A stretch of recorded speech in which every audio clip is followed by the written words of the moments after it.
See, because that's about to get into another story for another day, so I'm not gonna get into all that. However,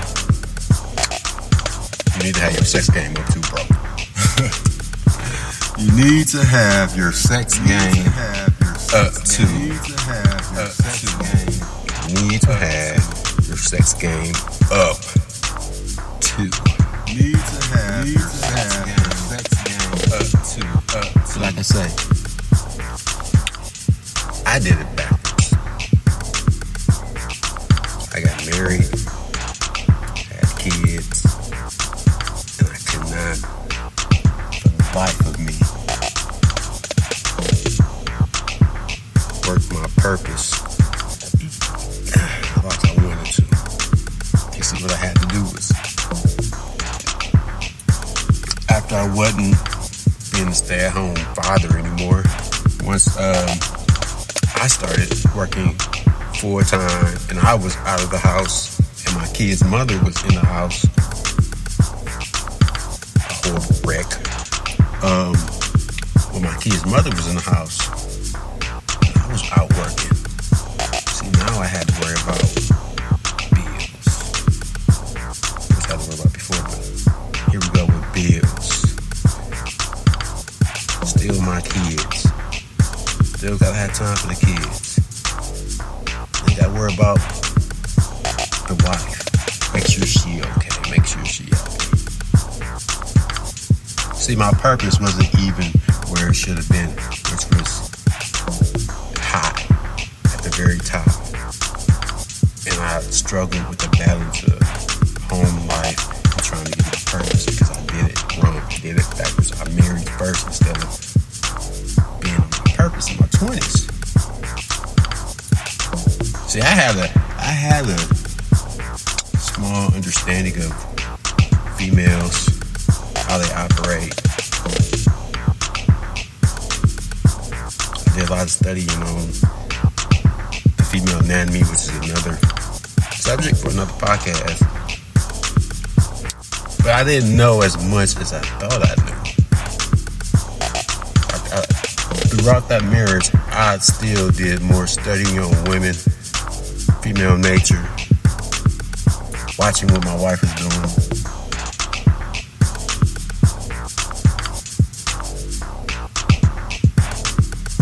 Just learning that, grasping that, as I realized, I'm not happy. Why was I not happy? I was not happy because I had not fulfilled my purpose. I was not on my purpose. I was not doing anything for my purpose. And every time I tried, there was other obstacles that was in my way. Mainly this marriage. Because when you're married, you got somebody to answer to. Like, when you're in a relationship, committed or marriage, you have someone to answer to. You don't have the freedom to roam the land and do what you need to do. Building relationships. I'm not talking about romantic relationships. I'm talking about those relationships that turn to partnerships. Being with the fellas, being with the dudes, doing what men do. Building. Being men. Purpose. Whatever that purpose, whatever your purpose may be, and whatever your circle is of people who are like-minded like you. See, by me doing it all backwards, when I needed to do the things I needed to do and had the freedom to do them, I had to have my kids to deal with that were very small back then. I had to have my kids to deal with, or I had my wife to deal with. I had a lot of stuff to deal with. Then I had work. Then at one point I was working 2 jobs. So now I'm working 2 jobs. I got a wife to worry about. I got my kids to worry about. I got home stuff to worry about. I'm going home to a junkie house because the wife don't know how to be domestic. She don't know how to know how to keep a clean house. She don't know how to be patient with the kids. So she yelling and fussing at the kids, can't get a core with the kids. Never cook. I mean, cooking sucked anyway, but see where I'm going. I did it backwards. I got married in my 20s. And I was focused on a marriage and a relationship instead of focusing on me and my purpose. And it set me back a whole lot. It was slowly, every year I was in that marriage, which was a 13-year marriage. Every year I was in that marriage was another year I was being set back.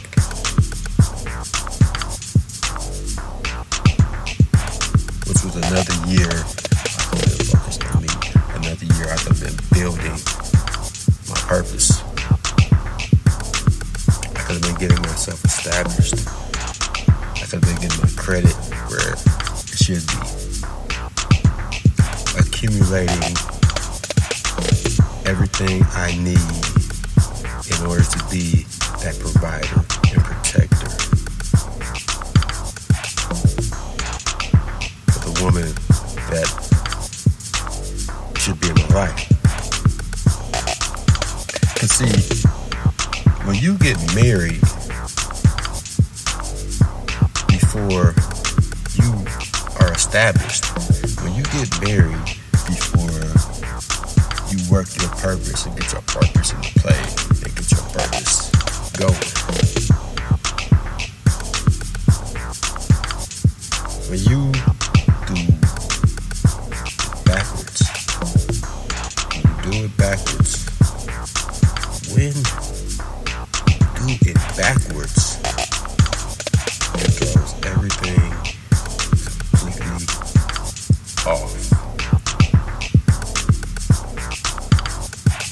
Throws everything completely off. Because how can you can't accumulate the things you need.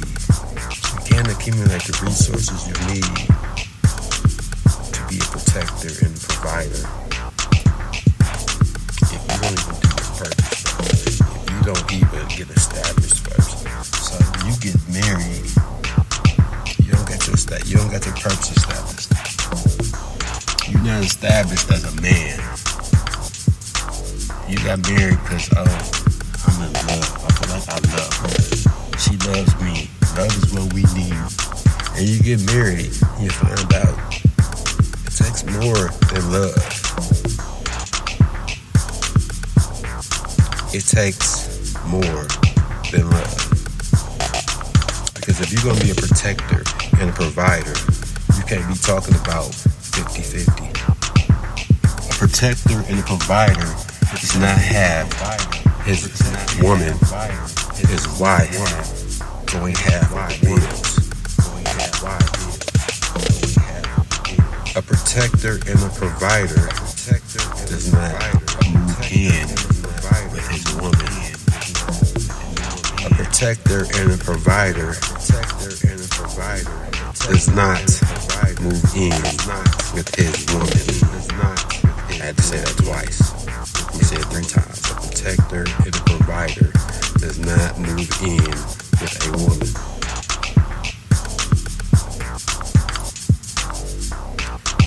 A protector and a provider will have his woman going out to work to go half on the business. Now, if she want to go out and work because she's a domesticated woman, she's at home, she's taking care of home. When husband comes home from work, she has everything in play how he likes it, how it should be for him. He went out, he did what he didn't do outside to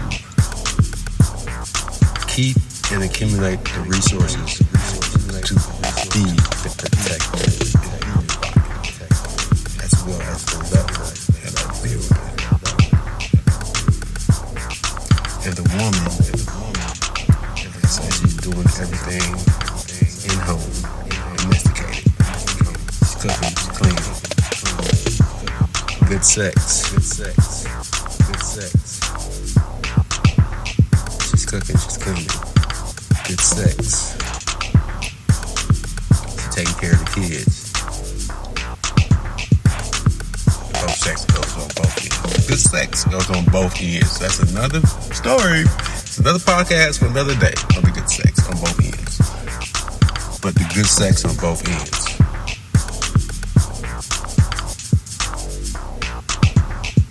The good sex on both ends.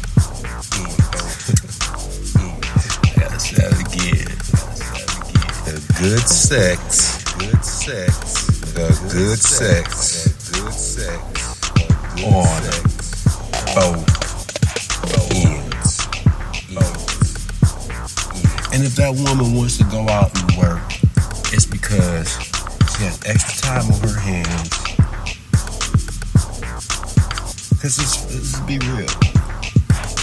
A woman, a domestic woman, she has a lot of time. Sometimes they could end up with a lot of free time on their hands. I know because I was a stay-at-home father.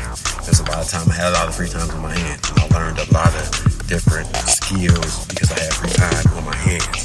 So I know these women at times have a lot of free times on their hands. And if they want to go out, if she want to go out and work, it's not because she needs to go out and work and help provide for the house because the husband's not putting in enough money to do it on his own. She's going out there to work because she got free time on her hands. She just want to do something to feel that free time, no matter whether it's a hobby or a part-time job. If it's a part-time job, whatever she do with her money, she do with her money. I worry about that. Why worry about that? Because as a man, as the king of the castle, as the man, as the protector and the provider, it is your job to go out there and get what is needed to protect and provide 120%. And see, I got married when I was not established. I didn't have the resources. I did not have the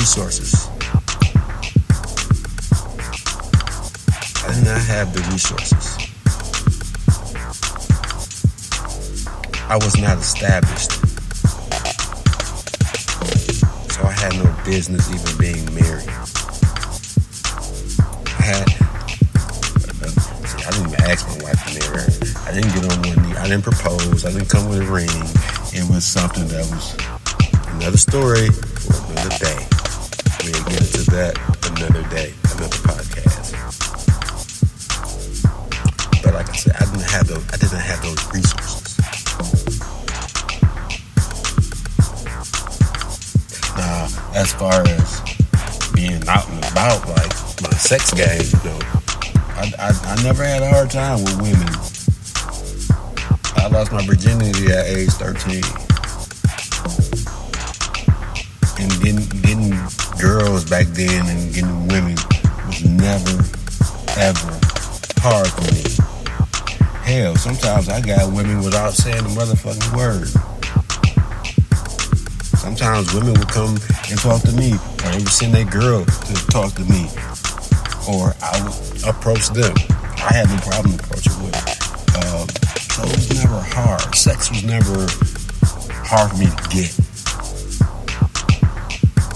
So when I do podcasts about different sex topics, like 1 through 10, or was it issue 1 through 11, something like that, I'm not talking to be talking. I'm talking from experience.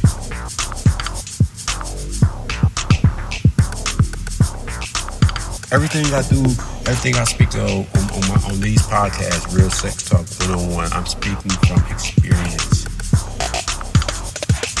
Real Sex Talk 101 is not just a podcast about sex.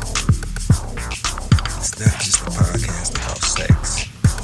It's a podcast about sex, relationships, life, experiences.